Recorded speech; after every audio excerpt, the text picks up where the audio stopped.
അത് ഇവിടെ വന്ന് പ്രസവിച്ചപ്പോൾ ദൈവാനുഗ്രഹത്താൽ വന്നത് ശ്വേതകപിലയാണ്. അടുത്ത നമ്മുടെ പ്രസവിച്ചത് ഒരു പശുക്കുട്ടിയാണ്. വീണ്ടും പ്രസവിച്ചില്ലേ? കാങ്കരജ് ഒരിക്കൽ കൂടെ പ്രസവിച്ചു. ആദ്യത്തെ ശാല അല്ലേ? ആദ്യത്തെ ശാലയാണ്.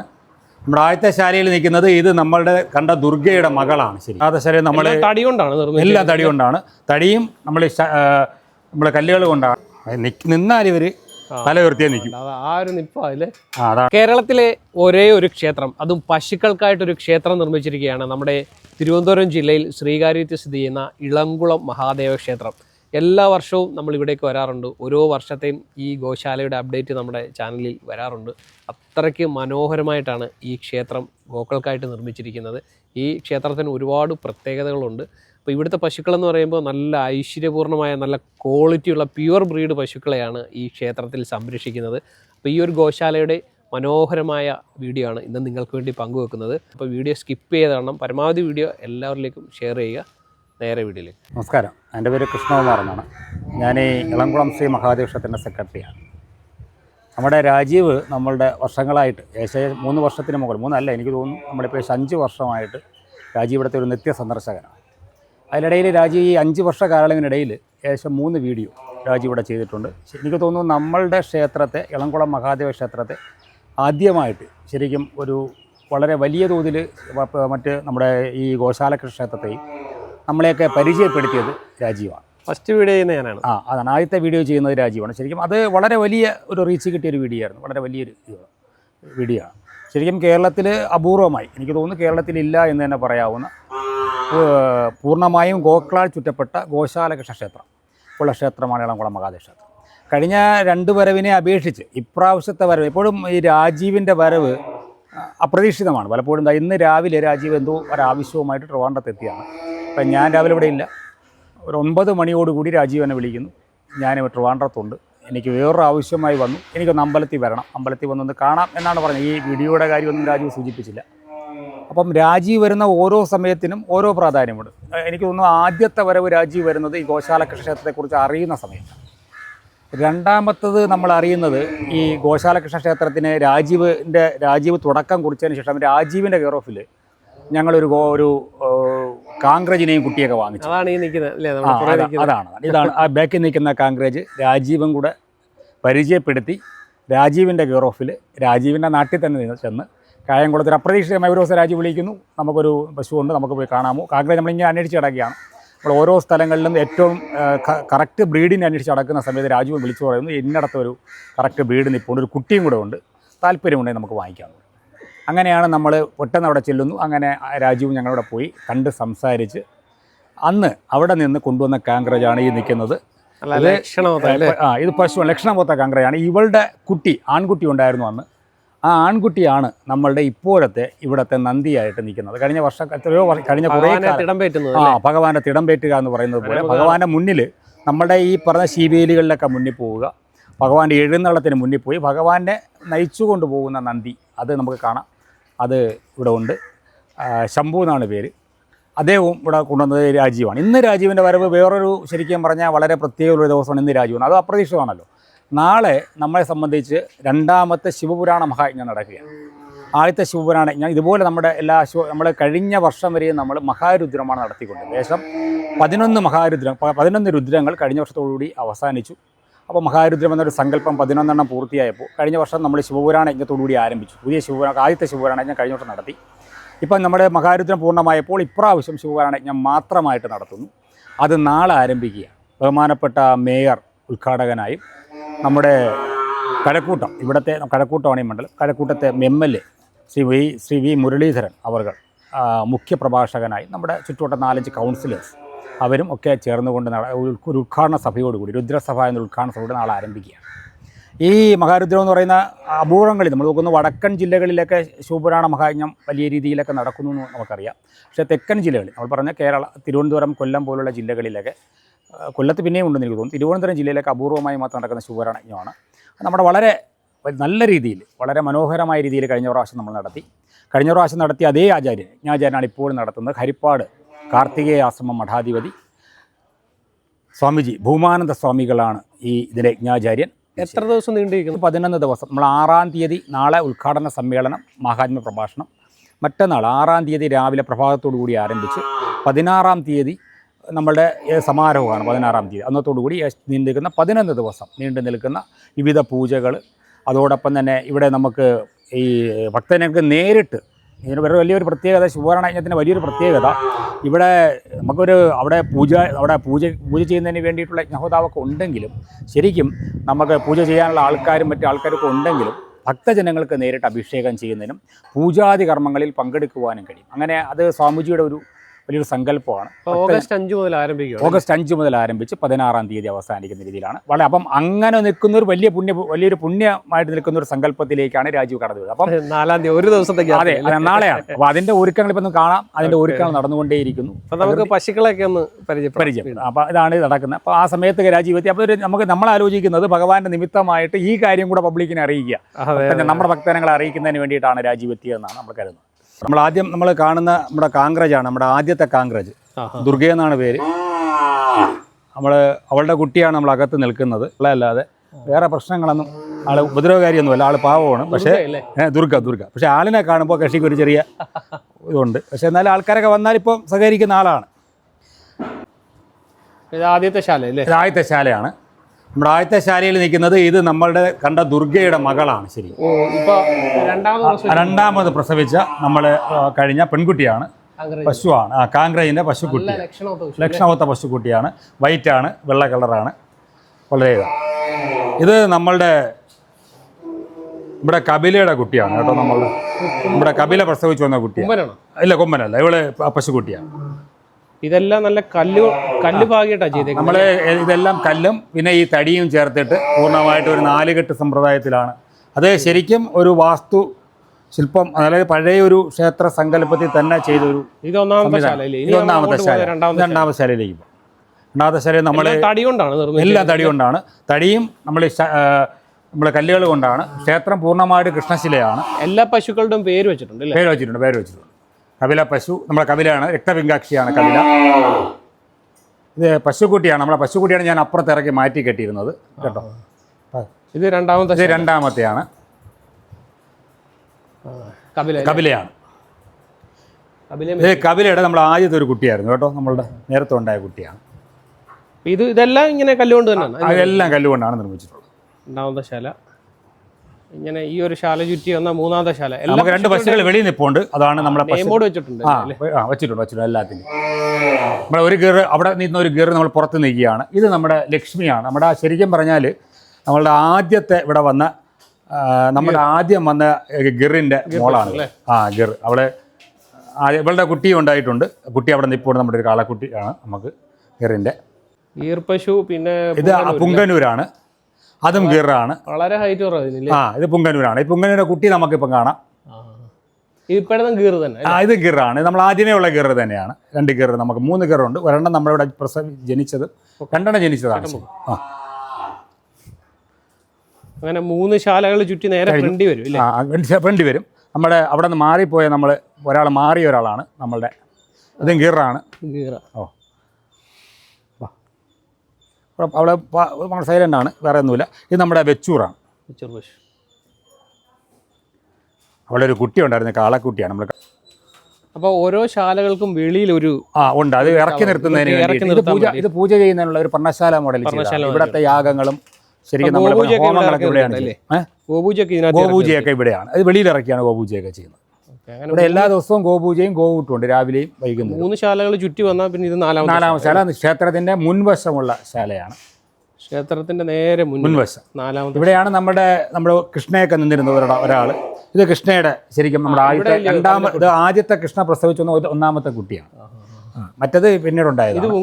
ഇതാണ് ശരിക്കും നമ്മൾ കണ്ടിട്ടുണ്ടോ, പണ്ട് ഓടിക്കൊണ്ടിരുന്ന ഒരു പുങ്കനൂരുണ്ട്. കുട്ടിയായിരുന്നു. നമ്മളിപ്പോ ഏകദേശം വലിയ കുട്ടിയായി, വലുതായി. അവളെ ഇപ്പോൾ നമ്മൾ കുത്തിവെച്ചിരുന്ന ഇടയ്ക്ക്. പക്ഷെ അത് പൂർണ്ണമായിട്ട് സെറ്റായില്ല. ഇനി ഒരിക്കൽ കൂടെ എനിക്ക് നോക്കേണ്ടി വരും തോന്നുന്നു. നേരെ മഹാദേവന്റെ അവിടേക്കാണ്. നമ്മുടെ നന്ദിയെ ഇവിടെ ഒന്ന് കാണാം. നമ്മുടെ ശാലകളും ചുറ്റി എല്ലാവർക്കും നെയ്മോടും ഒക്കെ ഉണ്ട്. നന്ദി, നമ്മൾ 2 നന്ദിമാരി പുറത്താണ് നമ്മൾ അവരൊക്കെ താമസസ്ഥലം ഒരുക്കിയിരിക്കുന്നത്. ഇളംകുളം മഹാദേവ ക്ഷേത്രം നമ്മുടെ സ്വയംഭൂവായിട്ടുള്ളൊരു ശിവക്ഷേത്രം. ഏകദേശം 1000-ന് മുകളിൽ വർഷം പഴക്കമുള്ള റാണി ക്ഷേത്രം. ആയി രാജവംശം 1000 വർഷത്തിന് മുകളിൽ പഴക്കമുള്ള ക്ഷേത്രമാണ്. സ്വയംഭൂവായിട്ട് മഹാദേവൻ വന്നൊരു ക്ഷേത്രമാണ്. ഇവിടുത്തെ പ്രാധാന്യം മഹാദേവനാണ്. പക്ഷേ പിന്നീട് കാലക്രമത്തിൽ വിഷ്ണു സാന്നിധ്യം വളരെ വലിയ തോതിൽ നമ്മുടെ മഹാവിഷ്ണു സാന്നിധ്യം ഇവിടെ ഉണ്ട് എന്ന് മനസ്സിലാക്കി അതിൻ്റെ ഭാഗമായിട്ടാണ് നമ്മുടെ ഈ ശ്രീകൃഷ്ണ ക്ഷേത്രം എന്ന് പറയുന്നത്. അപ്പം അത് ഗോശാല, നമുക്കിവിടെ വർഷങ്ങളായിട്ട് ഇവിടെ പശുക്കളുണ്ട്. അപ്പം ഭഗവാന് പശുക്കൾ വളരെ താല്പര്യമാണ് എന്നുള്ളതിനടുത്ത് മഹാദേവനും അതോടൊപ്പം തന്നെ നമ്മുടെ വിഷ്ണുദേവനും, അതായത് കൃഷ്ണ ഭഗവാനും വളരെ താല്പര്യമാണെന്നുള്ള സങ്കല്പത്തിൻ്റെ അടിസ്ഥാനത്തിലാണ് നമ്മൾ ദേവപ്രശ്ന വിധിപ്രകാരമൊക്കെ ഗോശാല കൃഷ്ണക്ഷേത്രം എന്ന സങ്കല്പം ഉണ്ടാകുന്നത്. നമുക്ക് അതിന് മുമ്പ് വരെ നമുക്കുണ്ടായിരുന്ന പശുക്കൾ സാധാരണ പശുക്കളാണ്, നാടൻ പശുക്കൾ മാത്രമായിരുന്നില്ല. നമ്മൾ പറഞ്ഞ മറ്റേ HF പോലെയുള്ള മറ്റ് ബ്രീഡുകളൊക്കെ ഉണ്ടായിരുന്നു. പക്ഷേ ക്ഷേത്രസങ്കല്പത്തിലേക്ക് വന്നപ്പോഴേ നടുക്ക് നമ്മുടെ ആ സങ്കല്പം വന്നപ്പോൾ ദേവപ്രശ്ന വിധിപ്രകാരമൊക്കെ വന്നപ്പോൾ പിന്നീട് വന്നത് നടുക്ക് കൃഷ്ണനും ചുറ്റും പശുക്കളും നിൽക്കുന്ന ഗോശാല ക്ഷേത്ര സങ്കല്പം വന്നു. അപ്പോൾ സ്വാഭാവികമായിട്ട് പിന്നീട് ഇവിടെ വന്ന ക്ഷേത്രങ്ങൾ പഴയ പശുക്കളെല്ലാം നമ്മൾ മാറി പിന്നീട് വന്ന ക്ഷേത്രങ്ങളെല്ലാം പ്യുവറായിട്ടും നമ്മൾ പറയുന്ന കണക്ക് നല്ല നാടൻ ഇനം പശുക്കളെയാണ് പിന്നീട്. കേരളത്തിൽ മാത്രമല്ല ഇന്ത്യയിൽ അങ്ങോളം ഇങ്ങോളമുള്ള നമ്മളറിയപ്പെടുന്ന നാടൻ പശുക്കൾ, നമ്മൾ പറഞ്ഞ ഗിർ, കാങ്ക്രജ്, വെച്ചൂർ, കപില, കൃഷ്ണ, പുങ്കന്നൂർ തുടങ്ങി ഏകദേശം 7-8ഓളം വരുന്ന ബ്രീഡുകൾ നമുക്ക് ഇവിടെ ഉണ്ട്. പല ബ്രീഡുകൾ എല്ലാം പ്യുവർ ബ്രീഡ്. നമ്മൾ പലയിടങ്ങളിൽ നമുക്ക് ദൈവാനുഗ്രഹത്തിൽ നമ്മൾ പോയി എടുത്ത ബ്രീഡുകളെല്ലാം വളരെ വിശേഷ ബ്രീഡാണ്. എൻ്റെ ഈ ബാക്കിൽ കാണുന്ന ബ്രീഡ് ഇവിടെ ജനിച്ച ബ്രീഡാണ് കൃഷ്ണ. അത് കൃഷ്ണയാണ്. പക്ഷേ കൃഷ്ണയിലെ കപില അപൂർവമായിട്ട് കൃഷ്ണയിൽ പലപ്പോഴും വെച്ചൂരിൽ പലപ്പോഴും കപിലയെ കുറിച്ച് പറയാറുണ്ട്. പക്ഷേ ഇവിടെ ജനിച്ചതാണ് ശ്വേതകപില. ശ്വേതകപില ശരിക്കും കൃഷ്ണൻ്റെ നമുക്കറിയാം, കൃഷ്ണൻ്റെ കൂടെ നിൽക്കുന്ന പശു എന്ന് പറയുന്നത് വെള്ള പശുവാണ്. പക്ഷെ ശരിക്കും ആ ഒരു അർത്ഥത്തിൽ ആ ലക്ഷണത്തോട് കൂടി എല്ലാം സ്വർണ്ണ നമ്മൾ പറയാൻ നോക്കാൻ അറിയാം, നമ്മൾ പറയാം സ്വർണ്ണ കളറാണ്. അത് നഖമാകട്ടെ, അതിൻ്റെ കൊമ്പാകട്ടെ, കണ്ണാകട്ടെ, ചെവിയാകട്ടെ, നമ്മൾ എവിടെ നോക്കിയാലും സ്വർണ്ണ കളർ മാത്രം കാണാൻ കഴിയുന്ന കപില. അത് ഇവിടെ വന്ന് നമ്മളൊരു കൃഷ്ണ എടുത്തിരുന്നു, അത് നമ്മൾ കൊല്ലം ജില്ലയിൽ നിന്ന് എടുത്തതാണ്. അത് ഇതുപോലെ നമ്മൾ അന്വേഷിച്ച് പോയി എടുത്തു. പക്ഷേ അത് ഇവിടെ വന്ന് പ്രസവിച്ചപ്പോൾ ദൈവാനുഗ്രഹത്താൽ വന്നത് ശ്വേതകപിലയാണ്. നമുക്കിവിടെ വേറെ കപിലയുണ്ട്. നമുക്ക് അത് രക്തപിങ്കാക്ഷി കപില എന്ന് പറഞ്ഞൊരു കപിലയുണ്ട്. അങ്ങനെ നമുക്ക് അപ്പം ഭഗവാൻ അനുഗ്രഹിച്ച് നമ്മളിവിടെ തന്നെ അതുപോലെ തന്നെ നമ്മൾ കൊണ്ടുവരുന്ന സമയത്ത് നമുക്ക് കാങ്ക്രജിന് കിട്ടിയത് ഞാൻ പറഞ്ഞു ഒരു കാളക്കുട്ടിയുമായിട്ടാണ് നമ്മൾ വരുന്നത്. അതിവിടെ നമ്മുടെ നന്ദിയായിട്ട് നിൽക്കുന്നു. അടുത്ത നമ്മുടെ പ്രസവിച്ചത് ഒരു പശുക്കുട്ടിയാണ്. വീണ്ടും പ്രസവിച്ചില്ല, കാങ്ക്രജ് ഒരിക്കൽ കൂടെ പ്രസവിച്ചു. അത് എനിക്ക് തന്നെ രാജീവ് വരുന്ന സമയത്ത് പ്രസവിച്ചിട്ടില്ല, അത് പ്രസവിച്ചു. അത് ഇവിടെ മിടിക്കായിട്ട് നിൽപ്പുള്ള കുട്ടിയാണ്. നമ്മളെ ഗിറി തന്നെ പ്രസവിച്ചു പലതും. അതിൽ 1-2 പേരെയൊക്കെ ഒരാളെയൊക്കെ നമ്മൾ പിന്നീട് മാറ്റി. കാര്യം നമുക്ക് എണ്ണം പരിമിതികളുണ്ട്. കാരണം നമുക്കിവിടെ 4 ശാലകളാണുള്ളത്. 4 ശാലകൾ മെയിൻ ക്ഷേത്രത്തിന്റെ ചുറ്റുമായിട്ട് 4 ശാലകൾ. ഈ 4 ശാലകളിലാണ് ഈ പശുക്കൾ നിൽക്കുന്നത്. അപ്പോൾ ഈ 4 ശാലകളിൽ നമുക്ക് പരമാവധി കുട്ടികൾ ഉൾപ്പെടെ 16 പശുക്കളെ നിർത്താൻ പറ്റുള്ളൂ.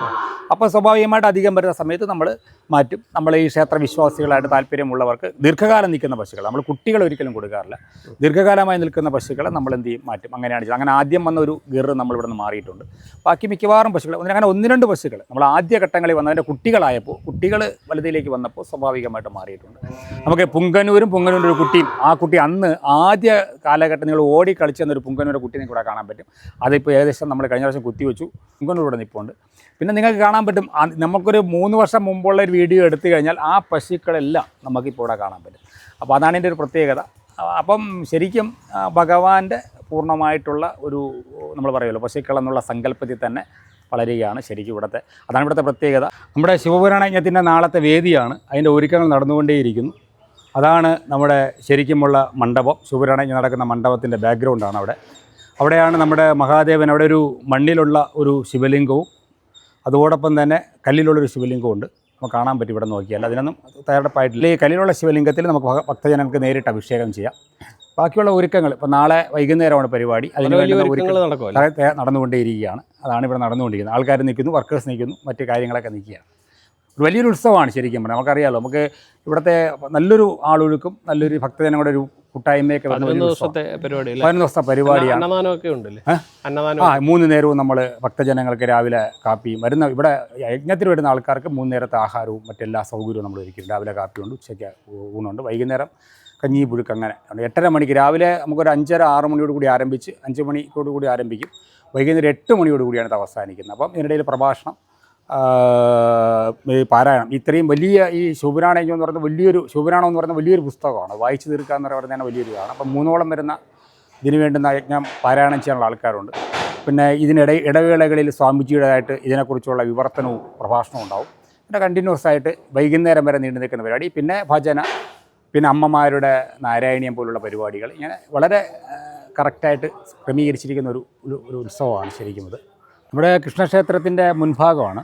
ഇവിടെ നമുക്ക് ഇത് തുളസിയാണ്. ഇതിലേകദേശം 10ഓളം തരത്തിലുള്ള തുളസിയുണ്ട്. കൃഷ്ണ തുളസി, ശിവ തുളസി, നമ്മൾ പറഞ്ഞ വിക്സ് തുളസി, പിന്നെ ഒരുപാട് ടൈപ്പ് അങ്ങനെ 10 തരത്തിലുള്ള തുളസികളാണ്. ഓരോന്നിനും ഓരോ മണവും ഓരോ രീതികളും. അത് ഓരോന്നിങ്ങനെ നമ്മൾ വെച്ചിരിക്കുകയാണ്. പലതരത്തിലുള്ള തുളസി, എല്ലാ തരത്തിലുള്ള തുളസികൾ, നമുക്ക് കിട്ടാവുന്ന തരത്തിലുള്ള തുളസികളെല്ലാം തന്നെ എടുത്ത് ഇവിടെ കളക്ട് ചെയ്തിട്ടുണ്ട്. ഭഗവാൻ പ്രിയപ്പെട്ടതാണ്. അപ്പം പലതരത്തിലുള്ള തുളസികൾ, ഇത് ഓരോന്നും ഭഗവാൻ ഓരോ ദിവസം അവർ എടുത്ത് ഇതിൽ നിന്ന് ഭഗവാൻ എടുക്കാൻ പറ്റുന്ന എടുക്കുക. പിന്നെ ബാക്കി വെച്ചിരിക്കുന്ന തെച്ചിയാണ് പൂർണ്ണമായിട്ട് ഗോശാലയുടെ പ്രഭാഷണത്തിൽ നമ്മുടെ ചുറ്റുമാണ്. ഇത് തെച്ചിയും തുളസിയാണ് നമ്മൾ കൂടുതലായിട്ട് ഇവിടെ വച്ചിരിക്കുന്നത്. പലതരം തുളസികളും പലതരം തെച്ചികളുമാണ്. പിന്നെ അവിടെയും അത് തന്നെയാണ്, ഫ്രണ്ടിലെല്ലാം നമ്മളതാണ് വച്ചിരിക്കുന്നത്. അപ്പോൾ എല്ലാ ഗോശാലയുടെയും ഔട്ടറിൽ ഇങ്ങനെ ഒരു സ്ഥലമുണ്ട്. എല്ലാ ഗോശാലയുടെയും പുറമെ നമുക്ക് ഈ പശുക്കൾ അവർക്ക് വിശ്രമിക്കുന്നതിന് വേണ്ടിയിട്ട് പകൽ സമയത്ത് അഴിച്ച് അവർക്ക് ഇത്തിരി കൈയും കാലൊക്കെ ഇട്ടാണെങ്കിൽ നിൽക്കുന്നതിനുള്ള സംവിധാനം ഒരുക്കിയിട്ടുണ്ട്. അപ്പോൾ ആദ്യം പശുക്കളെ തൊഴുക, അതിനുശേഷം ചമ്മട്ടി ഏന്തിയ കൃഷ്ണൻ. അതാണ് ഭഗവാൻ. ഇവിടുത്തെ ഒരു സങ്കല്പം എന്ന് പറയുന്നത് ഈ പശുക്കളെ നമ്മൾ ഗോക്കളെ പൂജിച്ചുകൊണ്ട് ഭഗവാനെ പൂജിക്കുക എന്നുള്ള സങ്കല്പമാണ്. അവിടെ ഭഗവാനെ പൂജിക്കുക എന്ന സങ്കല്പത്തിനേക്കാൾ അപ്പുറത്ത് ഗോക്കളെ പൂജിക്കുക. അപ്പോൾ ഗോക്കളെ പൂജിക്കുന്ന ഭഗവാൻ തൃപ്തനാകുമെന്നാണ് സങ്കല്പം. അതുകൊണ്ട് തന്നെ ഇവിടെ ഗോപൂജയും ഗോവൂട്ടും, ഇവിടെ ഗോപൂജയുടെ ഭാഗമാണ് ശരി, പ്രധാന വഴിപാടാണ്. കാരണം ആദ്യം നമ്മൾ ഇവിടെ ഭഗവാന് പ്രധാന വഴിപാടെന്ന് പറഞ്ഞാൽ ഈ 2 കാര്യങ്ങൾ. മറ്റ് കൃഷ്ണനുമായി ബന്ധപ്പെടുന്ന എല്ലാ തരത്തിലുള്ള പൂജകളും അനുഷ്ഠാനങ്ങളും ഇവിടെ ഉണ്ട്. പക്ഷേ ഏറ്റവും പ്രധാനപ്പെട്ട എന്ന് പറയുന്നത് ഗോപൂജ, ഗോവൂട്ട്, ഗോസമർപ്പണം, അങ്ങനെയൊക്കെയുള്ള സങ്കല്പങ്ങളാണ്. അപ്പോൾ ഈ ഗോവൂട്ട് എന്ന് പറഞ്ഞാൽ ഗോപൂജയുടെ ഭാഗമാണ്. നമ്മൾ ഏത് പൂജ എഴുതിയാലും അതിൽ ഗോവൂട്ടുണ്ടാവും. അപ്പം അതിന് ചെറിയ തുക, നമുക്ക് ഒരു പശുവിന് ഒരു ചെറിയ തുക കൊടുത്തുകൊണ്ട് ഗോപൂട്ട് ചെയ്യാം, അല്ലെങ്കിൽ ഒരു ദിവസം മൊത്തമായിട്ട് ചെയ്യാം, രാവിലെയോ വൈകുന്നേരമോ ചെയ്യാം. അങ്ങനെ ഒരു സങ്കല്പമാണ് ഇവിടെ ഉള്ളത്. പിന്നെ കൃഷ്ണ ഭഗവാനുമായി ബന്ധപ്പെടുന്ന എല്ലാത്തരം പൂജകളും അനുഷ്ഠാനങ്ങളും ക്രിയകളുമൊക്കെ ഇവിടെ നമ്മൾ ചെയ്യുന്നു. ക്ഷേത്രത്തിൽ എത്താനുള്ള ആ ലൊക്കേഷനും നമ്മൾ ശ്രീകാര്യത്ത്, നമ്മൾ തിരുവനന്തപുരം റെയിൽവേ സ്റ്റേഷനിൽ ഇറങ്ങിയാൽ നമുക്ക് ഒരു 9 കിലോമീറ്ററാണ് ഇവിടത്തേക്ക് സ്ഥലം. നമുക്ക് ശ്രീകാര്യം എന്ന് പറയുന്ന സ്ഥലത്ത് പ്രധാനം ശ്രീകാര്യം എന്ന് പറഞ്ഞ ജംഗ്ഷന് സമീപത്ത് തന്നെയാണ് ക്ഷേത്രം. കുറച്ചകത്തോട്ടാണ്. വലിയൊരു ക്ഷേത്രമാണ്. നമുക്ക് പുറമേ നോക്കുമ്പോൾ ഒരു വലിയ ക്ഷേത്രം തോന്നില്ല, കാരണം റോഡ് സൈഡിൽ ഒരു ആർച്ച് മാത്രമേ ഉള്ളൂ. അകത്തോട് കയറി കഴിഞ്ഞാൽ വലിയൊരു കുളത്തോടു കൂടിയ വളരെ വിശാലമായൊരു കുളവും അതിന് ചുറ്റും പശുക്കളും അതിന് ചുറ്റും ക്ഷേത്രങ്ങളൊക്കെ ഉള്ള വലിയൊരു ക്ഷേത്രമാണ്, മഹാക്ഷേത്രമാണ് ഈ സങ്കല്പം. വരാൻ ഒരു 9 കിലോമീറ്ററാണ് റെയിൽവേ സ്റ്റേഷനിൽ നിന്ന് വരാൻ. KSRTC നിന്ന് വരാനും നമുക്ക് അതേ ദൂരം തന്നെയാണ്. ഇനി കഴക്കൂട്ടത്താണ് റെയിൽവേ സ്റ്റേഷനിൽ ഇറങ്ങുന്നെങ്കിൽ നമുക്ക് ഏകദേശം ഒരു 8-9 കിലോമീറ്റർ ഉണ്ടെങ്കിൽ ഇവിടെ എത്താം. ഓട്ടോ പറഞ്ഞാൽ അവരിവിടെ കൊണ്ടെത്തിച്ചു കൊടുക്കും. NH വരികയാണെങ്കിൽ നമ്മുടെ പഴയ NH, ഇപ്പം പുതിയ NH എന്ന് പറഞ്ഞാൽ ബൈപ്പാസ് വഴിയാണ് കടന്നു പോകുന്നത്. പഴയ NH എന്ന് പറഞ്ഞാൽ കഴക്കൂട്ടത്ത് നിന്ന് ശ്രീകാര്യം വഴി പോകുന്ന മെഡിക്കൽ കോളേജ് പോകുന്ന NH, പഴയ ഇപ്പോൾ സ്റ്റേറ്റ് ഹൈവേ ആണ്. അതിൻ്റെ സമീപത്താണ്, റോഡ് സൈഡിൽ തന്നെയാണ് ഈ അമ്പലം സ്ഥിതി ചെയ്യുന്നത്. ഈ അവസാനമായിട്ട് ഒരു കാര്യം പറയാതിരിക്കുന്നത് ശരിയല്ല. കാരണം നമ്മളുടെ ഈ വളർച്ചയുടെ, നമ്മുടെ ഈ ക്ഷേത്രത്തിൻ്റെ ഒരു 6 വർഷം മുമ്പാണ് നമ്മുടെ ഈ ക്ഷേത്ര സമർപ്പണം പൂർത്തിയാവുന്നത്. ക്ഷേത്ര സമർപ്പണം പൂർത്തിയാകുമ്പോൾ നമ്മുടെ ഒന്നാമത്തെ കാര്യം എന്ന് പറയുന്നത് നമുക്ക് ഈ പറഞ്ഞാണ് ഗോശാല ക്ഷേത്രവുമായി ബന്ധപ്പെടുന്ന ഇനം പശുക്കൾ, നമ്മൾ പറഞ്ഞല്ലോ കറക്റ്റായിട്ടുള്ള നാടൻ പശുക്കളെ കണ്ടെത്തുക. അപ്പം ഇതിനു വേണ്ടി രാജീവ് ഒരുപാട് ഡെഡിക്കേറ്റഡ് ആയിട്ട് നമ്മളെ സഹായിച്ചിട്ടുണ്ട്. കാര്യം പല സ്ഥലങ്ങളിലും പോയി രാജീവ് തന്നെ അന്വേഷിച്ച് പല പശുക്കൾ, അങ്ങനെ നമ്മൾ പലയിടങ്ങളിലും പോയി പശുക്കൾ എടുത്തിട്ടുമുണ്ട്. അപ്പോൾ ഞാൻ പറയുന്നത് ഇപ്പോൾ രാജീവിൻ്റെ വരവ് പലപ്പോഴും നമ്മളെ സംബന്ധിച്ച് വളരെ പ്രധാനപ്പെട്ട. അപ്പോൾ ഞാനിപ്പോഴും വിശ്വസിക്കുന്നത് ഇന്നെത്തിയത് പോലും ഭഗവാന്റെ ഒരു നിമിത്തത്തിൻ്റെ ഭാഗമായി എത്തിയെന്നാണ് വിശ്വസിക്കുന്നത്. അപ്പം രാജീവിന് വ്യക്തിപരമായിട്ട് നമ്മളെ ഒരു നന്ദിയുണ്ട്. അത് നമ്മൾ പറയേണ്ട കാര്യമൊന്നുമില്ല. കാരണം രാജീവ് നമ്മുടെ ഒരു ഭാഗമായി തന്നെ ബോധിച്ചുകൊണ്ടിരിക്കുകയാണ്. കാരണം ഒരു 5 വർഷത്തിനിടയിൽ പല പ്രാവശ്യം ഇപ്പം തന്നെ തിരുവനന്തപുരത്ത് എത്തിയപ്പോൾ രാജീവ് ആദ്യം ആലോചിച്ച പേര് നമ്മളെയാണ്, വേറെ ആരും ആലോചിച്ചില്ല. അതിന് പലരെയും മാത്രമല്ല, രാജീവ് ഒറ്റയ്ക്ക് മാത്രമല്ല, രാജീവ് ഇതിനിടയ്ക്ക് 1-2 പ്രാവശ്യം വേറെ പലരെയും കൊണ്ട് ക്ഷേത്രത്തിൽ വന്നിട്ടുണ്ട്. അതുപോലെ എനിക്ക് തോന്നുന്നു നമ്മുടെ ഗോശാലയുമായി ബന്ധപ്പെട്ട് 1-2 പ്രധാനപ്പെട്ട ആൾക്കാർ, നമ്മുടെ കേരള ലെവലിലൊക്കെ പ്രവർത്തിക്കുന്ന ആൾക്കാരൊക്കെ ഈ രാജീവിനെ കേട്ടറിഞ്ഞ് നമ്മളിവിടെ എത്തിയിട്ടുണ്ട് പലപ്പോഴും. അപ്പം അങ്ങനെ വളരെ ക്ഷേത്രത്തിന് വളരെ വേണ്ടപ്പെട്ടാണ്. അതിന് രാജീവിന് ഒരു വ്യക്തിപരമായൊരു നന്ദി കൂടി ഈ അവസരത്തിൽ. വളരെ സന്തോഷം. ഓരോ വരവിലും യാദർശികമായിട്ട് ഓരോ അനുഭവങ്ങൾ ഇവിടുന്ന് ഉണ്ടാകാറുണ്ട്. അത്രയ്ക്ക് വളരെ സന്തോഷമാണ് ഈ ഒരു ക്ഷേത്രത്തിൽ എത്തി നിൽക്കുമ്പോൾ. അപ്പോൾ ഈ പ്രാവശ്യം ഇവിടെ എത്തുമ്പോൾ വളരെയേറെ സന്തോഷമാണ്. കാരണം വളരെ വലിയൊരു യജ്ഞത്തിന് തയ്യാറെടുക്കുകയാണ്. നാളെ ഇവിടെ ആ യജ്ഞം ആരംഭിക്കുകയാണ്. അപ്പം ഈ ശിവപുരാണം എന്ന് പറയുന്ന യജ്ഞം എല്ലാ ക്ഷേത്രങ്ങളിലും നടക്കുന്നതല്ല, അത്യപൂർവമായ ക്ഷേത്രങ്ങളിലാണ് ഈ ശിവപുരാണ യജ്ഞം നടക്കുന്നത്. അപ്പോൾ കഴിവതും എത്താൻ പറ്റുന്നവരൊക്കെ 11 ദിവസം നീണ്ടു നിൽക്കുന്ന ഒരു പൂജയാണ് ഇവിടെ നടക്കുന്നത്. അപ്പോൾ എത്താൻ പറ്റുന്നവരൊക്കെ പരമാവധി ഈ യജ്ഞത്തിൽ പങ്കാളികളാകുക. ഈ യജ്ഞത്തിൽ പങ്കാളികളാകുക എന്ന് പറയുന്നത് തന്നെ വളരെയേറെ പുണ്യം ചെയ്ത ആൾക്കാർക്ക് മാത്രമേ അതിന് സാധിക്കത്തുള്ളൂ. അപ്പോൾ അങ്ങനെ ഒരു അവസരം എല്ലാവർക്കും ഒരുങ്ങട്ടെ എന്ന് വിചാരിക്കുകയാണ്. പരമാവധി വീഡിയോ എല്ലാവരിലേക്കും ഷെയർ ചെയ്യുക. അപ്പോൾ അടുത്ത വീഡിയോയുമായി കാണാം. എല്ലാ പ്രിയ സുഹൃത്തുക്കൾക്കും നന്ദി, നമസ്കാരം.